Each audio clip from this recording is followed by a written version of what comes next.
Assalamualaikum warahmatullahi wabarakatuh.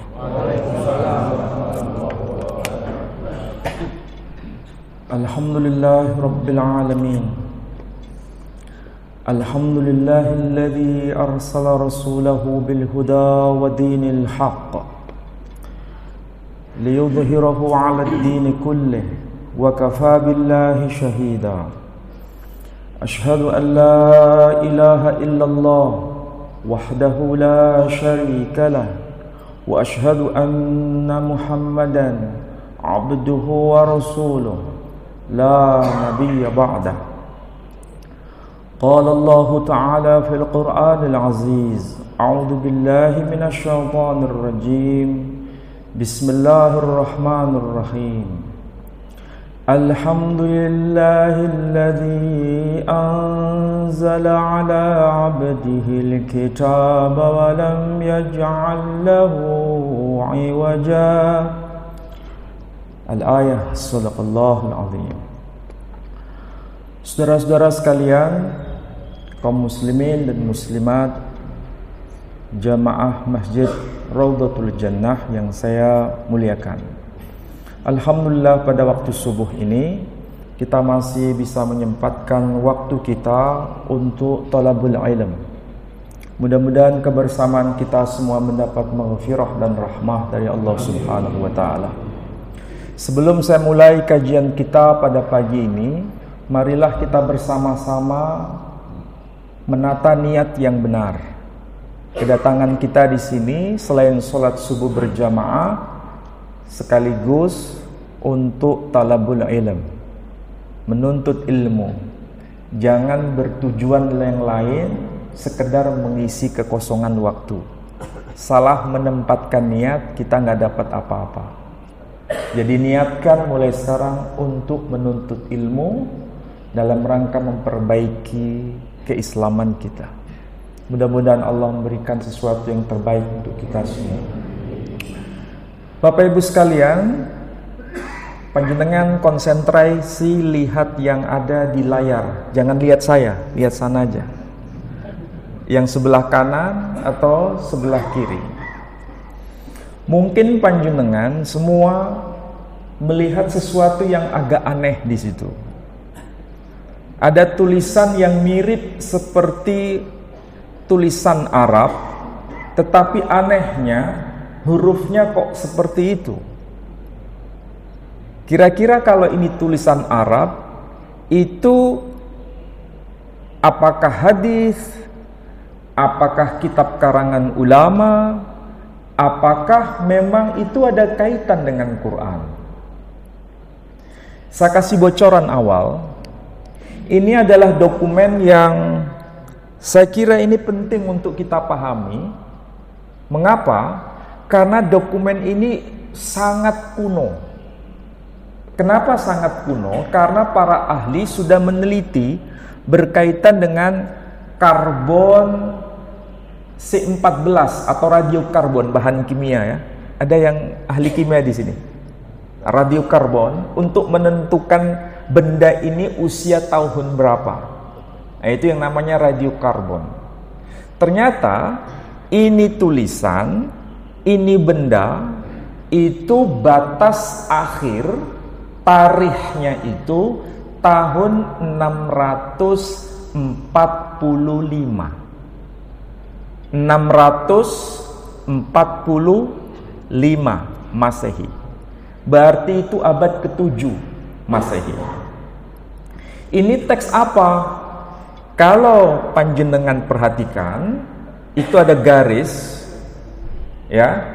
Teksnya di awal, di bagian atas, kemudian ada garis panjang, agak melengkung. Di bawahnya lagi itu ada teks juga. Saya baca yang setelah garis itu. Kalau dibaca, Bismillahirrahmanirrahim. Taha ma anzalna. Itu baris pertama. Baris kedua, alaikal qur'ana litasqa. Kira-kira bisa baca enggak itu?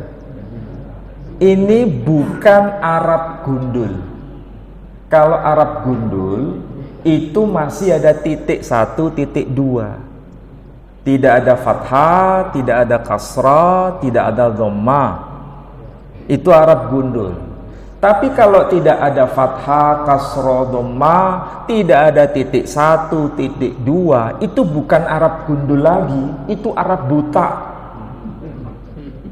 Inilah dokumen Quran yang paling kuno yang sampai kepada kita. Tahun berapa? 645 Masehi. Itu sudah fix.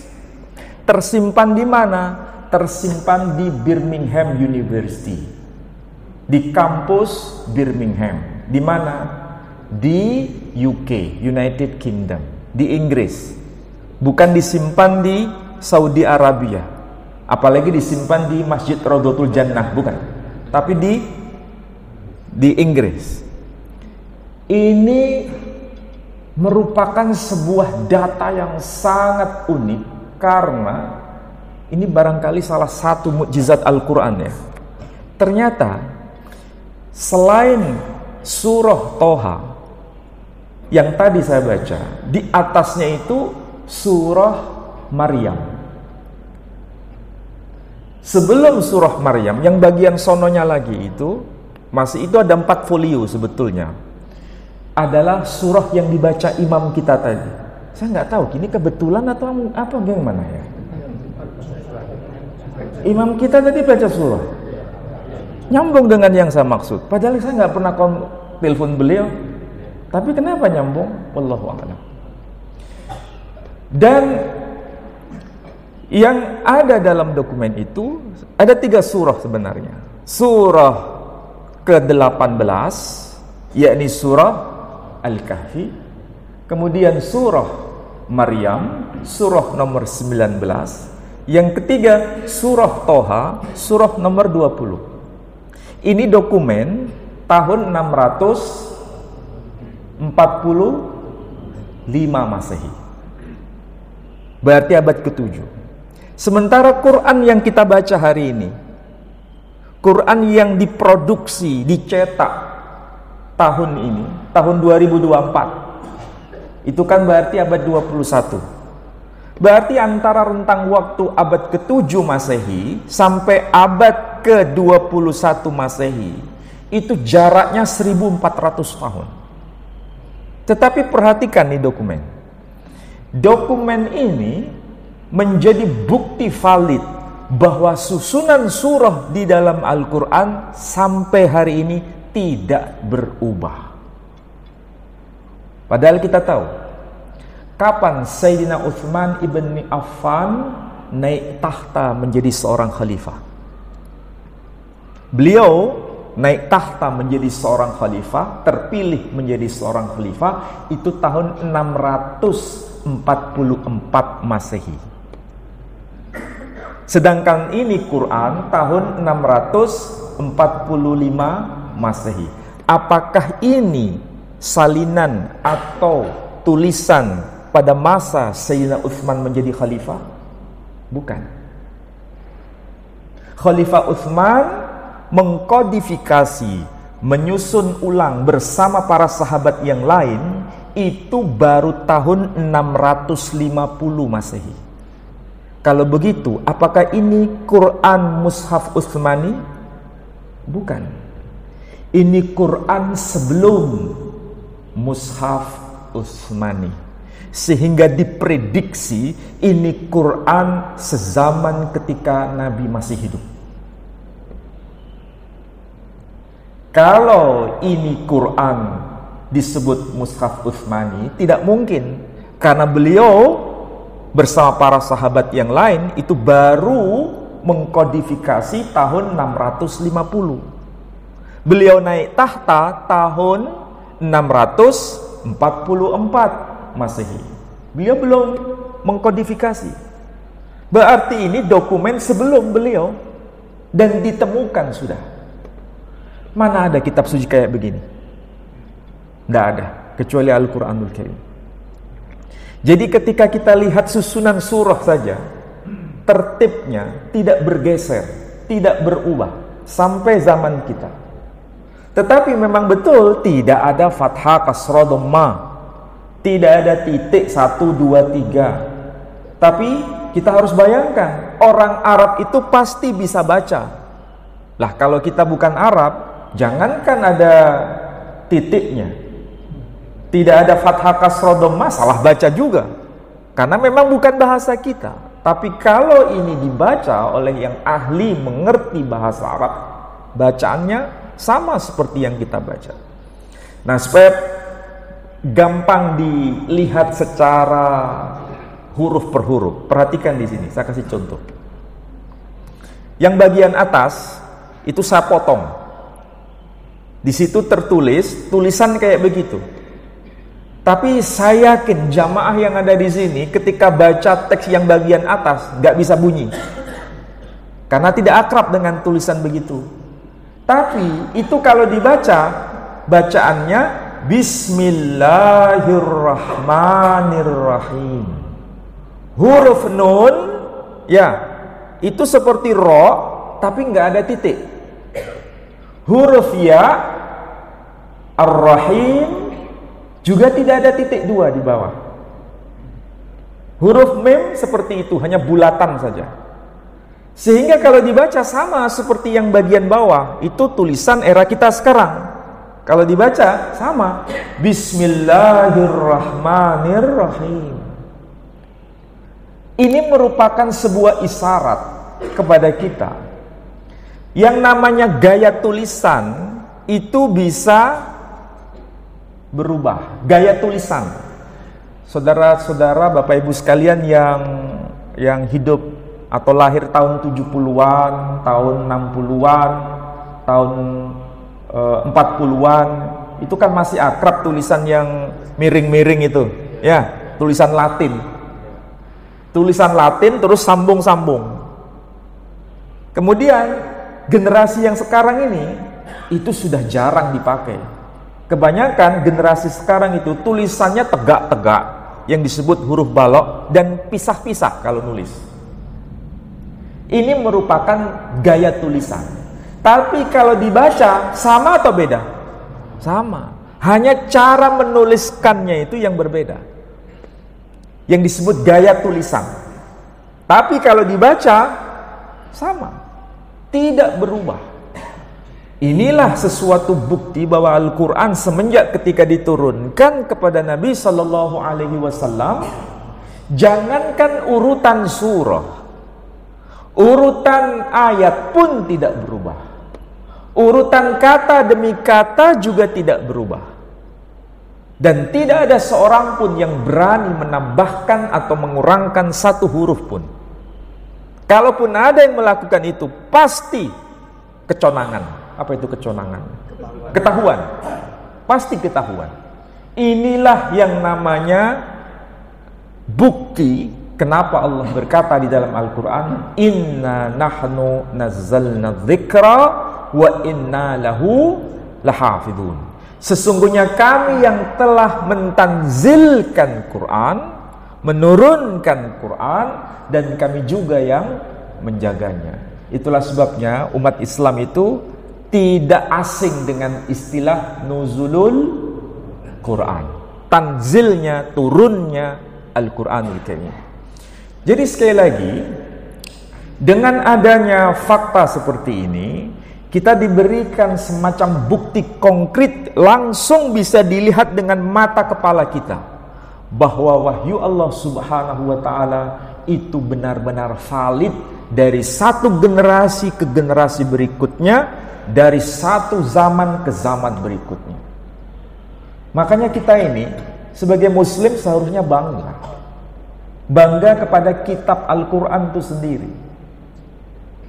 Kita dulu atau sekarang melihat fakta real, gak usah jauh-jauh deh, saya kasih contoh diri saya sendiri. Dulu tuh saya bangga dengan kitab yang saya punya, meskipun saya ke tempat ibadah itu sebetulnya hanya terjemahan saja, Alkitab terjemahan bahasa Indonesia, tapi saya dekap di situ ke tempat ibadah.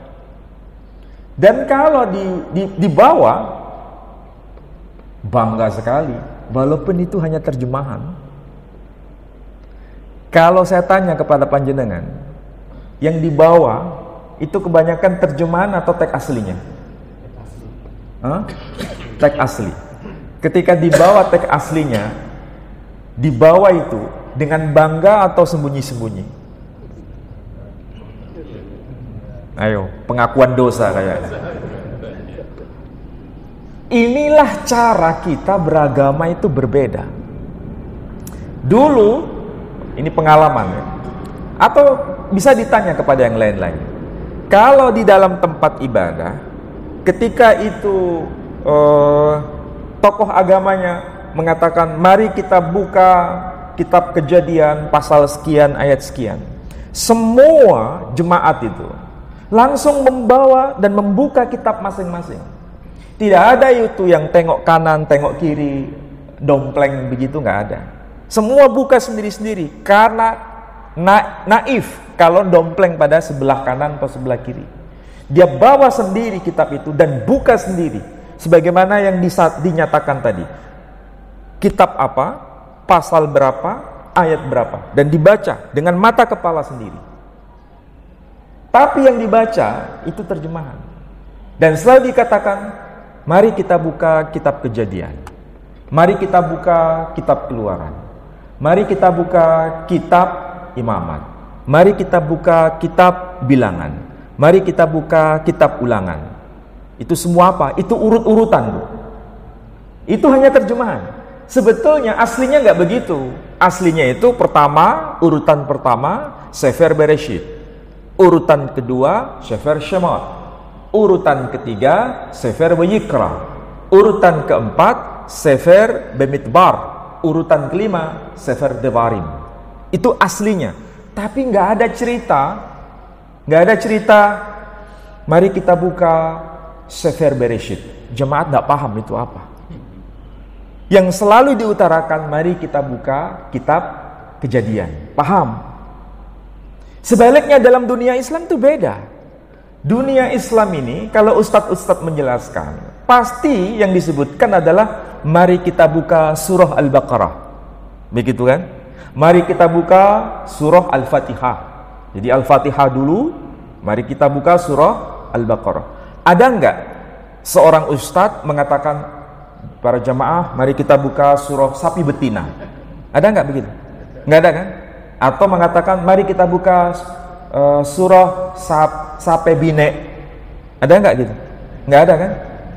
Kenapa? Lebih akrab bahasa aslinya dibanding terjemahannya. Intinya dari sini kita lihat, saudara kita lebih akrab maknanya, terjemahannya, meskipun tidak mengerti bahasa aslinya. Kita lebih akrab bahasa aslinya, meskipun tidak tahu maknanya. Jadi kalau begitu, siapa yang salah? Siapa yang salah? Perbaikan dalam memahami kitab suci itu bukan sekedar mengerti bahasa aslinya, tapi juga mengerti maknanya. Dan disitulah sebetulnya kewajiban seorang muslim. Kita rata-rata ini terkesima dengan hal-hal yang sifatnya ornamen, sifatnya kulit, isi dilupakan. Padahal kalau kita tahu, ketika kita faham persoalan seperti ini, kita dihadapkan pada data-data yang sangat-sangat luar biasa. Quran terpelihara keotentikannya, bahasa aslinya terjamin, dan pemaknaannya juga dipelajari. Seingat saya kemarin saya memberikan contoh Al-Quran terjemahan bahasa Jawa, betul ya? Nah, berarti tahun-tahun terdahulu itu Quran bukan hanya sekedar dingajikan. Jadi bukan sekedar mengaji Quran, tapi mengkaji Quran. Kita sekarang mengaji Quran, iya. Lalu bagaimana dengan mengkaji Quran? Apakah semua sudah masuk ke ranah itu? Nampaknya jauh api dari panggang. Dan itulah sebetulnya yang harus kita perbaiki. Kalau kita memahami Al-Quran ini bukan sebagai bahasa mantra, maka kita harus paham maksudnya. Makanya ini pelajaran untuk kita. Ketika kita membaca Bismillahirrahmanirrahim, lisan kita ini dibaca begitu, baik di dalam sholat ataupun di luar sholat. Yang ada di benak kita dan hati pikiran kita itu selalu mengatakan dengan nama Allah yang Maha Pengasih dan Penyayang. Alhamdulillahi Rabbil Alamin. Segala puji bagi Allah, Tuhan jagat semesta. Itu yang dihadirkan maknanya. Sehingga pikiran kita itu nggak melayang kemana-mana. Persoalannya yang ada di tengah-tengah kita, ini saya kasih contoh ibu-ibu saja, karena lebih akrab ya. Atau kita sendiri juga begitu, sama saja. Ketika kita membaca Bismillahirrahmanirrahim, lo pintu kurung tak kunci. Ketika baca Alhamdulillahi Rabbil Alamin, kompor belum tak matikan. Jadi pikiran kita kemana-mana. Kenapa begitu? Karena kita nggak paham maknanya. Kita hanya membaca mantra. Tetapi ketika ditanya, tidak paham maksudnya. Nah, bagaimana dengan kita sendiri sekarang? Apakah masih seperti itu? Atau justru ada perbaikan? Dari situlah kita mulai belajar bahwa Al-Quran bukan sebagai bacaan mantra, tapi Al-Quran itu sebagai apa? Hudal linnas. Makanya disebutkan dalam ayat 185, Bismillahirrahmanirrahim, Syahrul Ramadan alladzi unzila fihil Quran hudal linnas ila akhirih ayat. Bulan Ramadan itu di dalamnya diturunkan Al-Quran. Kenapa diturunkan Al-Quran? Karena di dalam bulan Ramadan itu tanzilnya Quran, fungsinya sebagai hudal linnas, sebagai petunjuk bagi manusia. Kalau kita tidak paham dengan Al-Quran, bisakah Al-Quran itu menjadi petunjuk bagi kita? Tidak mungkin. Sangat-sangat tidak mungkin. Nah, itulah sebabnya kita harus mencintai Quran, apalagi di bulan Ramadan ini. Sekarang kita jujur pada diri kita sendiri. Selama bulan Ramadan ini, kita baca Quran sudah berapa surah? Membaca Quran sudah berapa surah? Gak usah dijawab, cukup dijawab dengan hati sendiri-sendiri. Sudah berapa juz yang kita baca? Kemudian ketika kita membaca Quran melalui mushaf Al-Quran itu, target yang kita pikirkan itu sekedar untuk mencari pahala atau mendapatkan petunjuk Quran? Gak usah dijawab, cukup diri kita sendiri yang menjawab. Nampaknya hampir bisa disebutkan 90%, bukan 90%, 99, sekian persen kaum muslimin rata-rata sekedar untuk mencari pahala. Ketika ditanya, oke, pahala sudah ditimbun, pahala sudah dikumpulkan. Ketika ditanya, apakah mengerti yang kamu baca? Enggak mengerti. Jadi kalau begitu, salah siapa ini? Nah, dari situlah kita disadarkan dengan hudal linnas. Quran itu sebagai petunjuk. Maka kalau menjadi petunjuk, maka kita harus paham maknanya. Kalau begitu, kita harus melakukan dua hal. Dan ini pekerjaan double. Kalau orang Arab, kenapa membaca Quran itu sambil menangis? Karena mereka itu paham karena bahasanya. Sedangkan kita, kalau tidak pernah belajar bahasa Arab, membaca Quran, nggak akan timbul efek apa-apa. Nggak bisa memahami maknanya. Maka bagaimana bisa memahami maknanya? Harus paham. Maka yang patut kita lakukan, jangan sekedar one day one juz, tapi minimal one day, one ayah. 1 hari, 1 ayat, tapi paham maknanya. Kalau 30 hari selama bulan Ramadan, berarti 30 ayat. Surah Al-Fatihah itu berapa ayat? 7 ayat. Berarti selama seminggu kita sudah paham maknanya. Kemudian kalau surah Al-Ikhlas berapa ayat? 4 ayat ya. Bismillahirrahmanirrahim. Qul huwallahu ahad, Allahus samad, lam yalid wa lam yulad wa lam yakul lahu kufuwan ahad. 4 hari kita sudah paham. Jadi begitu cara kita. Jadi kalau kita seandainya sudah mencapai usia yang harus menghadap kepada Allah Subhanahu wa taala, meskipun tidak tuntas sampai 30 juz kita paham maknanya, minimal kita sudah berusaha untuk bisa paham itu semua. Maka saudara-saudara, ini penting. Memahami Al-Quran harus benar-benar sampai tuntas pada pemahaman makna.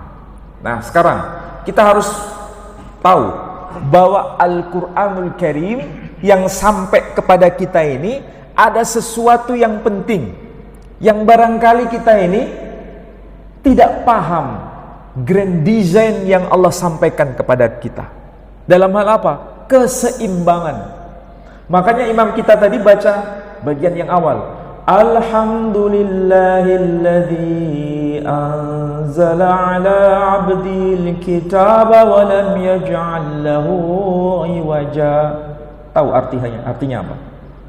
Segala puji bagi Allah yang telah menurunkan Al-Quran ini kepada hambanya yang di dalamnya tidak ada selegenje. Apa itu selegenje?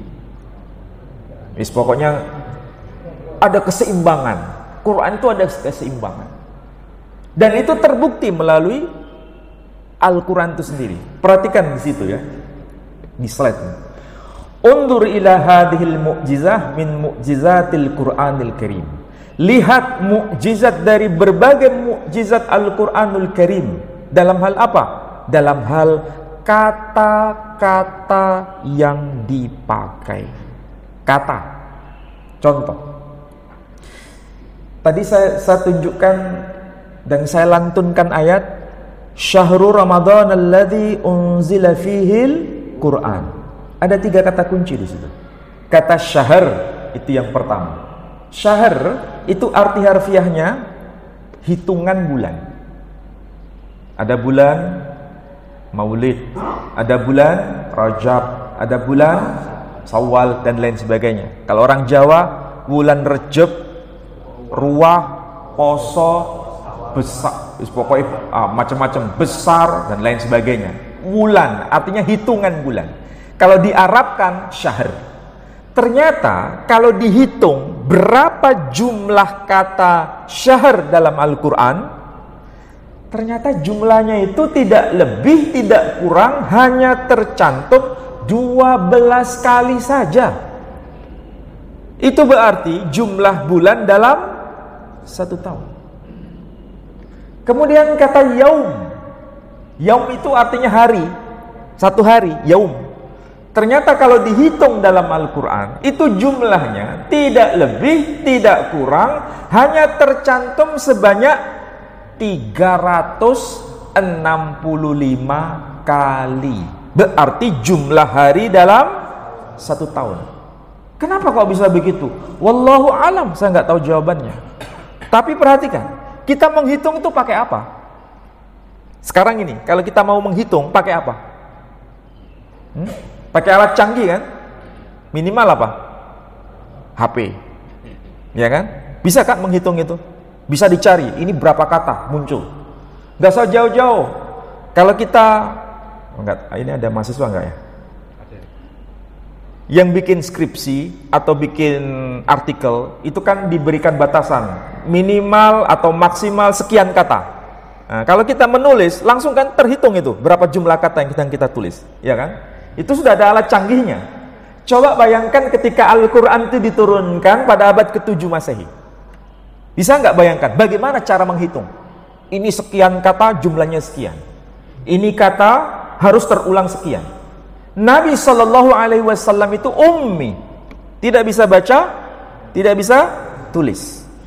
Apakah mungkin seorang manusia yang mengaku dirinya sebagai nabi yang bernama Muhammad sallallahu alaihi wasallam bisa secanggih itu menentukan sekian kata di dalam kitab yang disebut Quran? Apakah mungkin?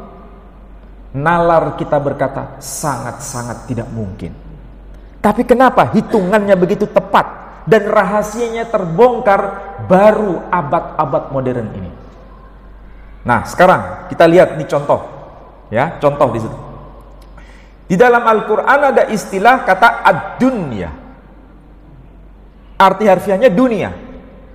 Ternyata di dalam Al-Qur'an itu tercantum sebanyak 115 kali. Lawan kata ad-dunya itu adalah al-akhirah, akhirat. Lawan katanya. Berapa tercantum dalam Al-Qur'an? Sama, persis 115 kali. Nah, contoh yang kedua itu lebih menarik. Al-malaikah. Al-malaikah itu beda dengan malak. Kalau malak itu satu malaikat. Kalau malakaini, makanya ada ayat dalam Quran, malakaini bi Babila Harut wa Marut. Malakaini, dua malaikat. Ya, berarti hanya dua. Tapi kalau al-malaikah itu malaikat-malaikat atau para malaikat atau banyak malaikat. Berarti jumlahnya berapa? Banyak. Itu al-malaikah. Kalau bahasa di pesantren, malak itu mufrad. Kalau malakaini musanna. Kalau mufrad itu tunggal. Kalau musanna dua. Kalau al-malaikah jamak. Coba sampai sedetail itu loh Quran. Jumlahnya berapa? Al-malaikah yang bentuknya jamak itu 88 kali. Lawan kata dari al-malaikah disebutkan asyayatin. Ini kurang alifnya ya. Asyayatin. Beda dengan syaitan. Kalau syaitan itu satu setan. Tapi kalau asyayatin setan-setan. Berarti jumlahnya banyak atau satu? Banyak. Berimbang gak ini? Al-malaikah dan asyayatin, setan-setan. Jumlahnya sama. Berapa? 88. Kok bisa begitu? Wallahu a'lam. Saya nggak tahu. Dan itu baru ditemukan di era modern seperti sekarang. Karena kita sudah canggih dengan IT. Bayangkan ini Quran abad ke-7 diturunkan. Selisih dengan zaman kita ini 1400 tahun. Abad ke-7 sampai 21, betul ya? 14 ya, berarti 1400 tahun. Tapi begitulah Quran. Contoh yang berikutnya masih bisa dilihat di sini. Kata Muhammad, nama Muhammad sallallahu alaihi wasallam ini dikaitkan dengan syariah, jumlahnya sama. Berapa total? Masing-masing 4. Dan masih banyak contoh yang lain. Kalau saya jelaskan semua nanti nggak selesai. Tapi minimal ada satu kata. Ini menarik juga ini dipelajari. Al-Quran itu mengabadikan satu kalimat. Bunyinya begini. Ketika Allah berkata kepada Nabi Ibrahim, Ya naru kuni bardan wasalaman ala Ibrahim. Wahai api, jadilah dingin dan jadilah keselamatan atas Ibrahim. Orang yang baca itu pasti terkaget-kaget kalau dia mengenal ilmu biologi, fisika, kimia. Kok bisa api dikaitkan dengan dingin? Itu sangat tidak mungkin. Betul kan? Nar, di situ pakai istilah nar, itu artinya api. Tapi disambung dengan barat, dingin. Kira-kira masuk akal enggak? Api itu dingin. Hah? Nggak masuk akal. Tetapi di sini ada pertanyaan. Ada satu pertanyaan. Pertanyaan apa? Kalau api disandingkan dengan dingin, api itu panas atau dingin? Panas. Di dalam Al-Quran, istilah panas itu har. Dalam Al-Quran, har artinya panas. Sedangkan di situ nar dikaitkan dengan barat, dingin. Ternyata istilah har, panas itu 4 kali diulang dalam Quran. Istilah barat, dingin diulang 4 kali dalam Quran. Kok bisa begitu? Wallahu a'lam. Saya ketika membaca data-data seperti ini gimana ya?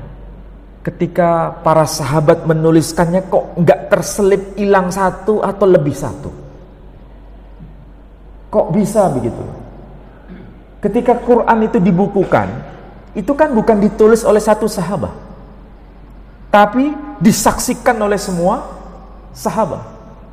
Sayyidina Umar ibn al-Khattab radhiyallahu an untuk mengkonfirmasi, ini betul nggak ini ayat Quran? Para sahabat menjadi saksinya. Ya betul. Kalau tidak bersepakat tidak dimasukkan. Kalau semua sahabat sepakat dimasukkan.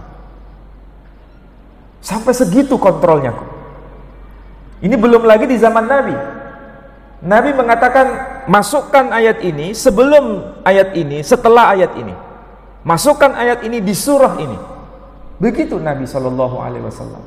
Ketika di bulan Ramadan, Nabi sendiri murajaah, membaca Al-Quran, tertib dari A sampai Z di hadapan Jibril alaihissalam. Lah kita ini bagaimana memperlakukan Quran sekarang? Kita ini loh memperlakukan Quran bagaimana sekarang ini? Makanya saya hanya berpesan kepada Bapak Ibu sekalian, mumpung ini masih bulan Ramadan, mulailah kita ini berinteraksi dengan Quran. Al-Quran ini penting. Bahkan Al-Quran ini aneh. Anehnya apa? Sekarang sudah ditemukan manuskrip-manuskrip itu di mana-mana. Dan yang meneliti bukan hanya yang muslim, yang non-muslim pun meneliti. Ada yang disebut Quran mushaf dari Ibnu Mas'ud. Ada mushaf dari Sayyidina Ali bin Abi Thalib. Pertanyaannya, mushaf yang ditulis oleh Sayyidina Ali bin Abi Thalib ada atau tidak? Ada atau tidak? Ada. Ini mushaf Ali bin Abi Thalib yang ditemukan di San'ah, Nuskhah San'ah. San'ah itu di Yaman. Di reruntuhan masjid yang sangat kuno. Dan ini ternyata memang tulisannya persis mirip kayak yang tadi di layar itu. Tidak ada fathah, tidak ada kasrah, tidak ada dhammah, kayak begini. Yang warna kuning itu. Yang tulisan di sini itu tulisan era kita sekarang. Kalau yang atas zaman itu. Ketika dilihat semua, susunannya itu sama persis. Jadi setelah surah Al-Baqarah, surah apa? Ali Imran. Setelah surah Ali Imran, surah apa? An-Nisa. Begitu. Padahal kita ini membaca Quran cetakan mana? Yang kita baca cetakan mana? Ya, ada cetakan Kudus, ada cetakan Jakarta, tapi susunan surah berubah atau tidak berubah? Persis sama. Itulah salah satu bukti mukjizat Al-Quranul Karim. Ini memang beda ya. Kalau kita memahami Quran seperti ini, iman kita ini semakin mancep. Apa itu mancep? Kokoh. Jadi ketika kita membaca Quran betul-betul terjaga.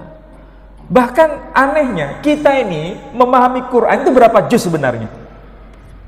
Saya tanya, Quran itu berapa juz? 30 juz. Salah. Quran itu bukan 30 juz. Oh, pasti kaget nih dengan itu. Apa maksudnya ini? Kok aneh ini? Kok Quran bukan 30 juz? Begini. Quran ya dalam arti satu mushaf memang betul 30 juz. Itu baru satu qiraah. Misalnya yang kita baca ini Quran 30 juz qiraah hafiz yang kita baca. Ya, salah satu contohnya misalnya baca Bismillahirrahmanirrahim. Wadduha wallaili idza saja ma wadda'aka rabbuka wa ma qala walal akhiratu khairul laka minal ula. Ini qiraah hafiz yang kita baca. Itu salah satunya. Tapi kalau dihimpun semua 30 juz, itu baru satu qiraah. Quran itu berapa qiraah? 7, bukan, 10 qiraah. Yang masyhur itu 10. Yang biasa, yang dikenal 7. Tapi yang harus dihafal oleh para hafiz itu ada 10 qiraah.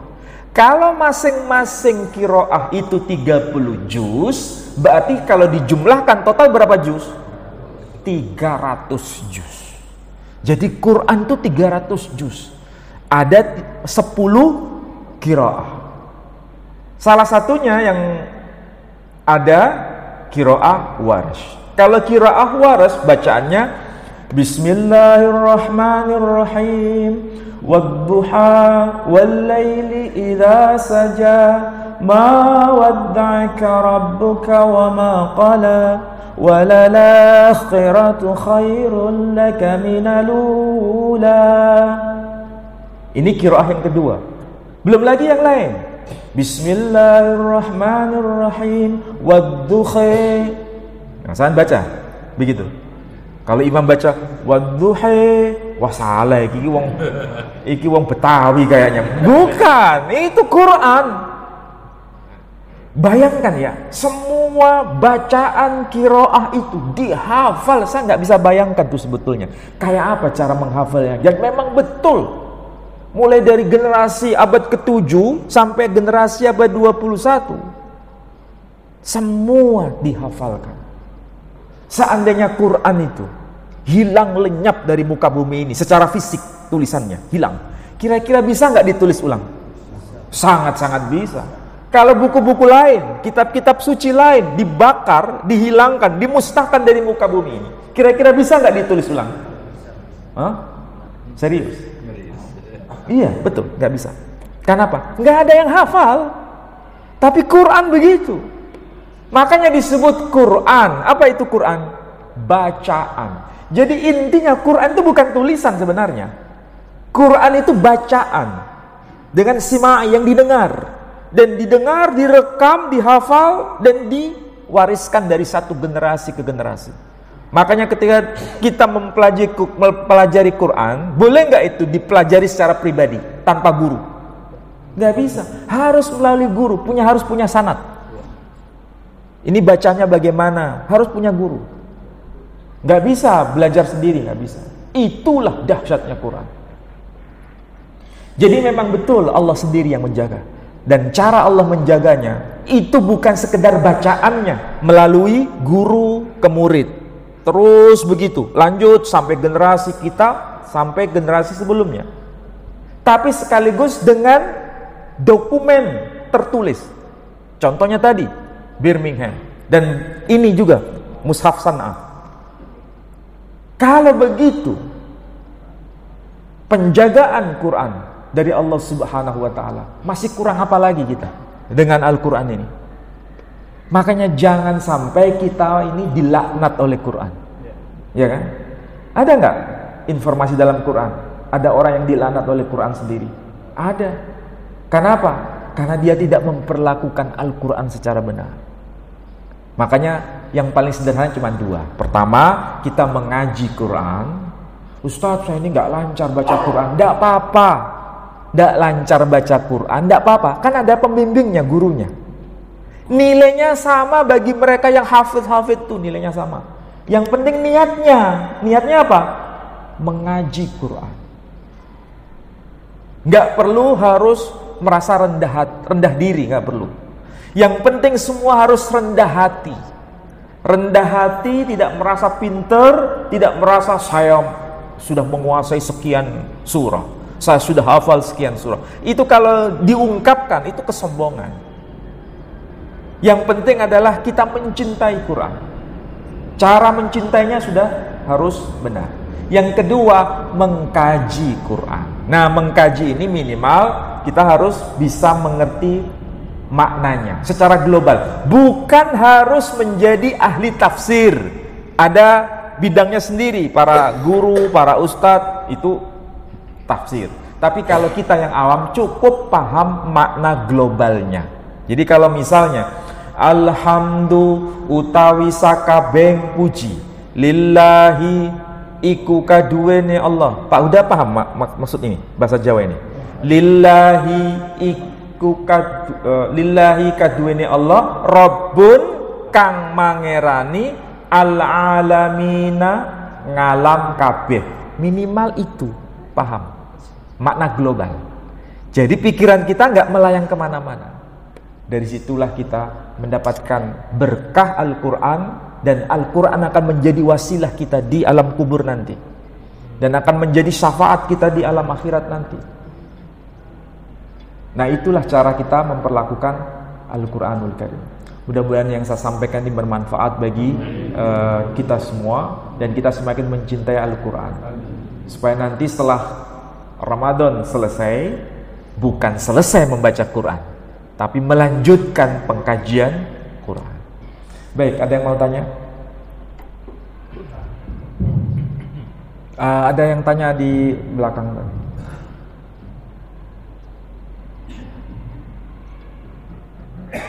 Assalamualaikum warahmatullahi wabarakatuh. Ini ilmu baru buat saya.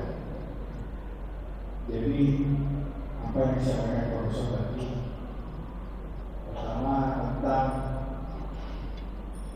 bukti otentik yang masih ada di dunia. Bukti otentik. Itu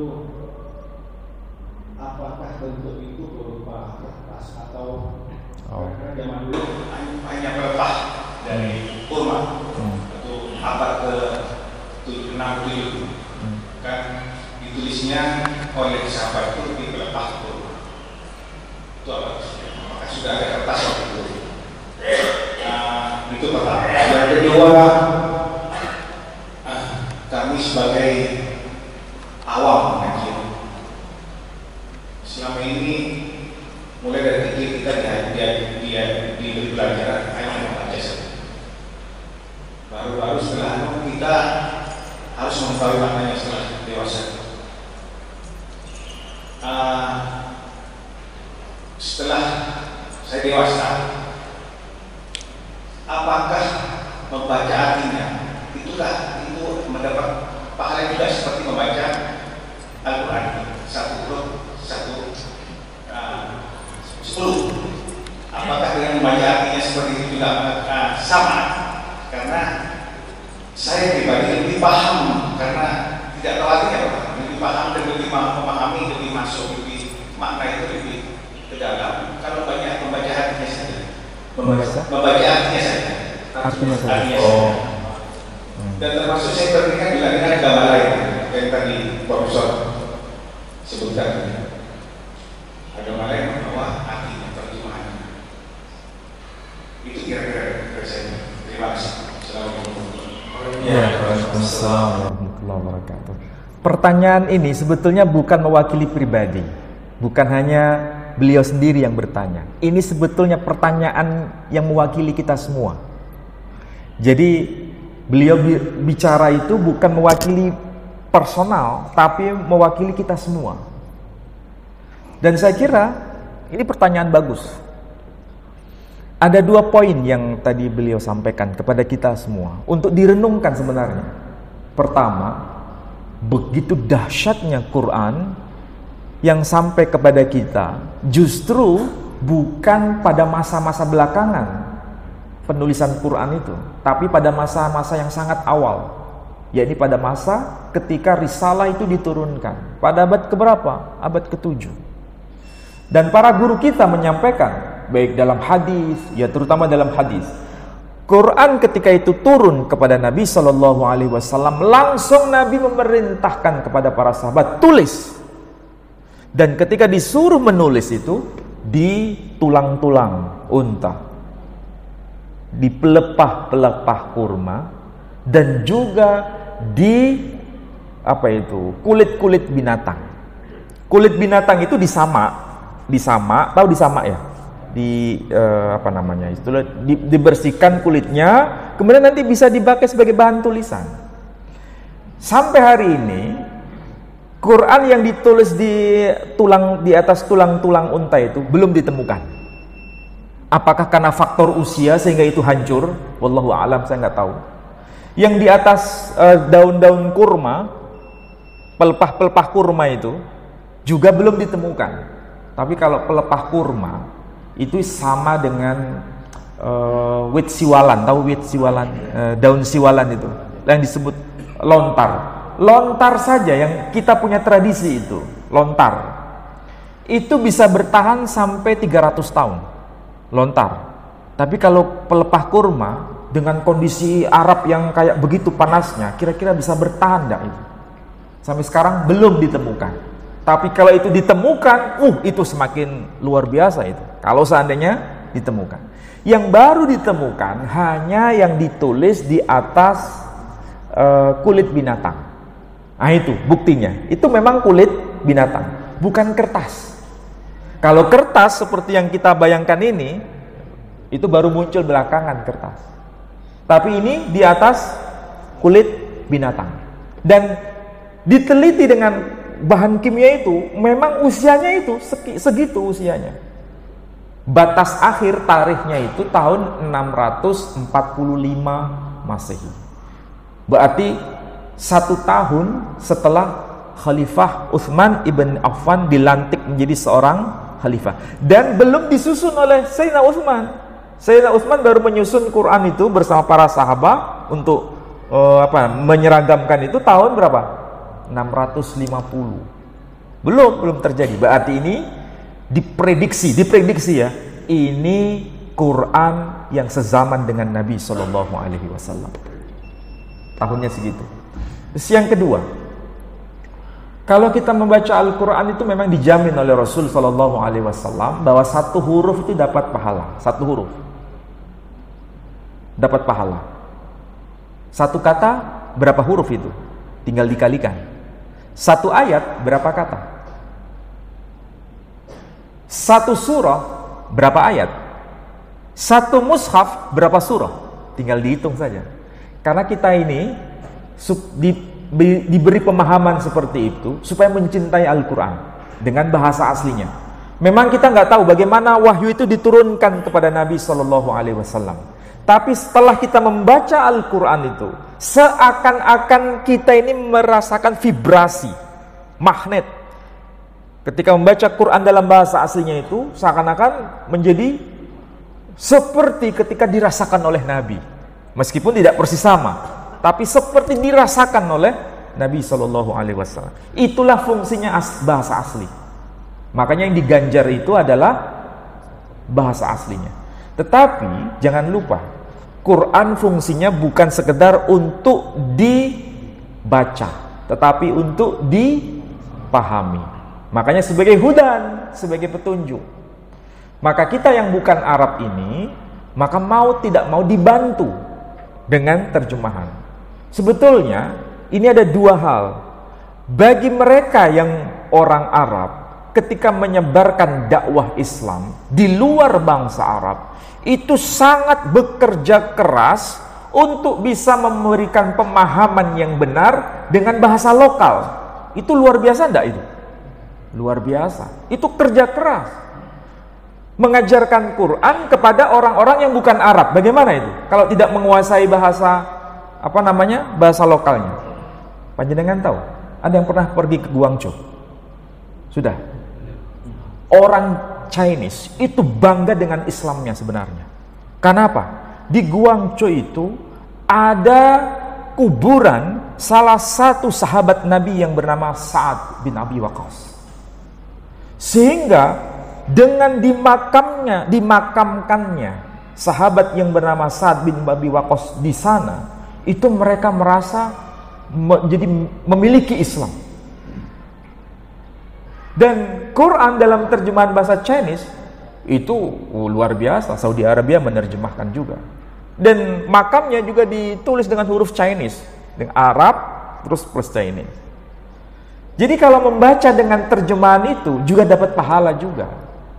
Pahala mempraktekkan Quran setelah memahaminya. Sehingga kita ini menjadi the living Quran. Apa itu living Quran? Quran yang hidup. Kalau Nabi SAW itu adalah Quran yang berjalan, Quran yang hidup. Selain ada yang diterima dalam bentuk wahyu Quran, tapi Quran praktek hidup Quran ya Nabi SAW. Kita disuruh mencontoh Nabi SAW supaya kita menjadi fotokopinya Quran itu sendiri. Makanya sebagai seorang Muslim itu harus minimal punya karakter yang disebut apa? Trust. Apa itu trust? Percaya. Sekali kita mengkhianati trust itu, nggak akan dipercaya orang. Trust itu diamanahkan kepada kita semua. Diingatkan oleh Al-Quran. Ya ayyuhalladzina amanu lima taquluna ma la taf'alun. Wahai orang-orang yang beriman, kenapa kamu tidak sinkron antara kata dan perbuatan? Itu dipegang teguh. Trust itu untuk apapun. Untuk bisnis harus ada trust. Di luar bisnis harus ada trust. Ketika trust itu hilang, hancur sudah. Itu kewajiban kita semua. Jadi ringkasnya, perlu nggak kita harus paham dengan Al-Quran? Dapat pahala nggak dengan itu? Dapat pahala. Selain membaca Quran. Jadi intinya kita dua. Mengaji Quran dan mengkaji Quran. Makanya tolong di rumah kalau bisa ada Quran terjemahan. Minimal itu. Dalam kondisi puasa seperti ini harus membaca minimal 1 hari 1 ayat, direnungkan, oh maknanya ini ya. Sehingga kita baca Quran itu paham maksudnya. Baik, ada yang lain?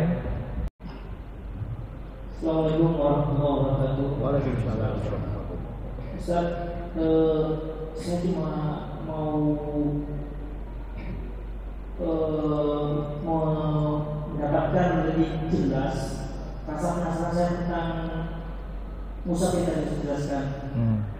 Kok keberadaannya ada di bidang Inggris? Apakah ada sejarahnya, asal usulnya sejarah Islam di sana atau di mana? Mungkin saja.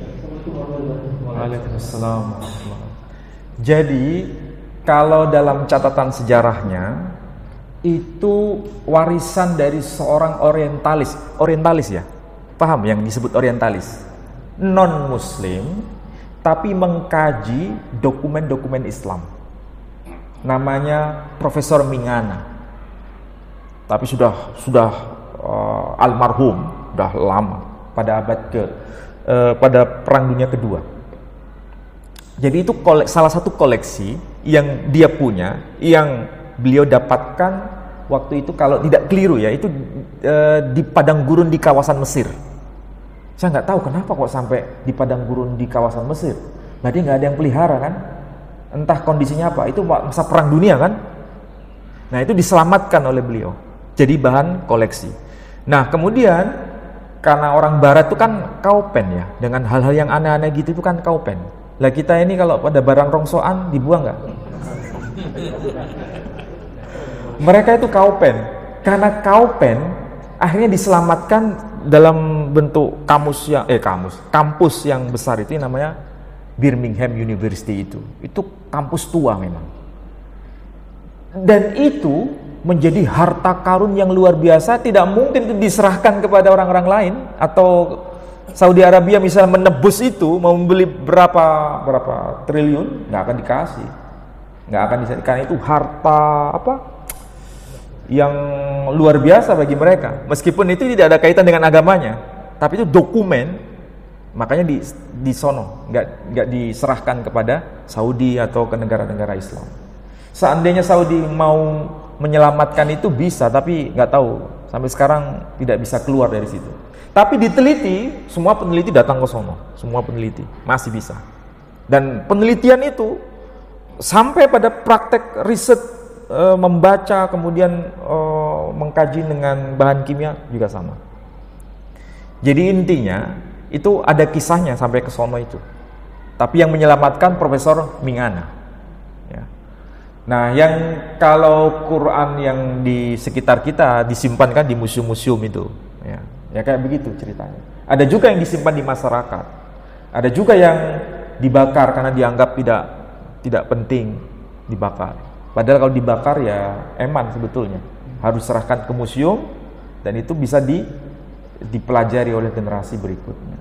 Jadi ceritanya kayak begitu. Seandainya itu hilang, kita punya nggak keotentikan Quran? Kalau kita mengatakan, oh Quran otentik, mana buktinya? Bisa nggak membuktikan itu? Nggak ada. Allah sendiri punya rancangan. Ternyata yang menjaga itu Muslim atau non-Muslim? Non-Muslim. Tersimpan di kampus Muslim atau kampus non-Muslim? Non-Muslim. Sehingga tidak ada alibi lagi. Tidak ada alibi lagi untuk menentang Quran, karena Quran sendiri disimpan di non-Muslim. Itulah cara Allah mau bicara kepada kita dengan data seperti itu. Saya kira demikian, mudah-mudahan apa yang saya sampaikan bermanfaat bagi Bapak Ibu sekalian dan semakin kita mencintai Al-Quranul Karim. Mohon maaf bila ada tutur kata yang tidak tepat, mohon dimaafkan. Semoga Allah merahmati kita semua. Saya tutup dengan doa penutup majelis. Subhanakallahumma bihamdika asyhadu an la ilaha illa anta astaghfiruka wa atubu ilaik. Wassalamualaikum warahmatullahi wabarakatuh.